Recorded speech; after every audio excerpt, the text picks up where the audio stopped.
Buenos días, Alejandro Horowitz, Jorge Fontevecchia te saludo, un gusto volver a hablar con vos como siempre.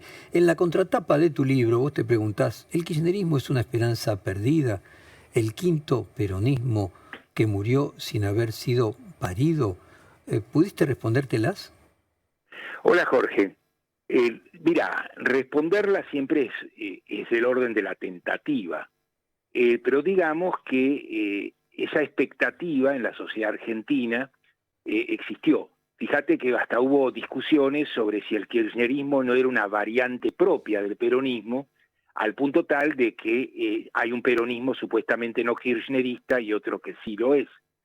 Sin embargo, hay algo que queda claro, y lo que queda claro es que Cristina no puede, que la jefa de un movimiento popular se haya transformado simplemente en una dirigente política muy importante de la provincia de Buenos Aires y que no pueda ser candidata presidencial porque no llega al balotaje. Esto no te dice poco de lo que la sociedad argentina piensa de su proyecto. Es interesantísima la pregunta. Axel entiende algo y que yo postulo en el libro, que es la necesidad de inventar un nuevo movimiento de abajo hacia arriba. Yo parto del hecho histórico comprobado de que el general Perón, el 13 de octubre de 1945, cuando le escribe una famosa carta a Evita, le dice que se van a casar, que va a escribir un libro y que van a ver que tiene razón. Perón está preso en la isla de Martín García y no tiene la menor idea que 4 días después va a estar en la Plaza de Mayo vivado por una multitud de trabajadores de todo el país que construye un movimiento que no existía. Pues bien, necesitamos construir un nuevo movimiento popular, democrático, de masas, capaz de responder la crisis, estar a la altura de la crisis que la sociedad argentina vive desde 1976. Es muy interesante aquella carta, creo que le decía Negrita, Sí. nos vamos a vivir el amor como un jubilado. Es muy interesante que habla también de la imprevisibilidad de la historia. ¿Es posible en este contexto de que Massa pueda ser el quinto peronismo también? Yo veo eso más que difícil, imposible. Massa es aquello que el cristinismo expulsó. Massa era aquel que jugó en ese límite borroso entre Macri y Cristina. Massa era el integrante de un segmento crítico al cristinismo, no por izquierda precisamente. Entonces, lo que yo veo es que Massa es el ministro de Economía que está haciendo el ajuste en curso. Si bien él toma medidas contra el ajuste, las medidas que toma contra el ajuste en este momento, comparadas con el impacto descomunal del ajuste, suenan más bien como, a ver, ¿cómo te digo? Que un enfermo terminal le des aspirinas. O sea, ¿consideras que Massa no es el futuro del peronismo? Massa es el pasado del peronismo, Massa es el intento de la unidad electoral que se jugó con Alberto y fracasó, Massa es el ministro de Economía de un gobierno que fracasó. ¿Y ves alguna posibilidad de que aparezca, emerja un candidato que pueda unificar el kirchnerismo y el peronismo no kirchnerista? Francamente no lo creo y entre otras cosas para un candidato en un país en crisis como este necesitas un programa, una fuerza política que no tiene un programa político para remontar la crisis y nos cuenta simplemente que va a ser mejor porque va a ser mejor, en fin, acude a un artículo de fe. La fe existe en la sociedad y en la política y hay una gran voluntad de fe, pero la dificultad de creer se hace todos los días más grande, ¿no?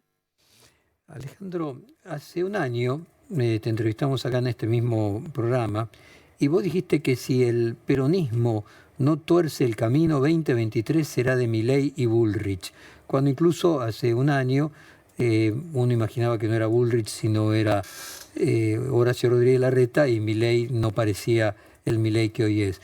Apelando a esa capacidad de pitoniza que tenés, ¿seguís pensando lo mismo o hoy el balotaje no sería de Bullrich? Pienso que el balotaje ya no sería de Bullrich, entre otras cosas porque el Milei, como vos bien decís, del que yo me refería, no era todavía este Milei. Milei era una tendencia discursiva, Milei ahora es una corriente política que ha virado el discurso político a derecha de una forma muy, muy fuerte y muy clara. todos discuten en la cancha que Milei plantea. Si la dolarización sí, si la dolarización no, si el Banco Central sí, si el Banco... ¿Entendés? Es terrible. Sí, utilizan las palabras, hombre, la casta, por ejemplo, la claro, utilizan repetidamente, tanto los de Juntos por el Cambio como los de Unidos por la Patria. sí. Y cuando uno lee los datos menores de la política argentina, por ejemplo, uno de los divorcios de uno de los intendentes, nos enteramos que el intendente, que es un ministro clave en el gobierno de Kicillof, se ha separado de una modelo de 30 y pico de años y que le ha dado unos cuantos millones de dólares en la separación. Si eso no es una casta política, ¿qué es? Para la audiencia que no conoce a quién te estás refiriendo, concretamente, ¿a quién te estás refiriendo, Alejandro? Me estoy refiriendo al jefe de gabinete de Kicillof. Intendente de Loma de Zamora. En efecto. De Insaurralde, concretamente. Alejandro, ¿existe la posibilidad de que si Milei no gana, siga el curso de aquellos, por ejemplo, candidatos por fuera de la política que emergen, llegan al balotaje y luego pierden?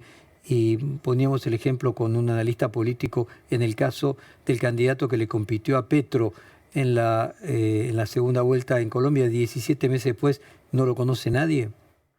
Mira, eso no es imposible ni mucho menos porque, a ver, Milei es el nombre propio de un dolor colectivo, de una angustia absolutamente compartida, de la certeza de que estas direcciones políticas no son la resolución del problema, sino que ellos integran el problema. Entonces, que un hombre de estas características, con una propuesta como la que él hace, altamente impracticable en la mayor parte de los términos, que los hombres y mujeres que nuclean su derredor tienen que o relativizar o hablar de otra cosa. Digo, que un hombre así se haga cargo del Poder Ejecutivo refleja, espeja la intensidad de la crisis del orden político y de la crisis de la sociedad argentina, y conviene no confundir una crisis con la otra. La crisis del orden político es la capacidad estratégica de responder, y la crisis de la sociedad argentina es la degradación continua. Fíjate, en el 2015, cuando Cristina se va, había 30% de pobres. En el 2019, cuando Macri se va, hay 35% de pobres. Ya hemos superado el 40% de pobres. De modo que esto no es una teoría, estos son los datos corroborados por el INDEC. Alejandro Horowitz, felicitaciones por tu libro, te mandamos un fuerte abrazo, seguimos apostando a tu capacidad de prever el futuro.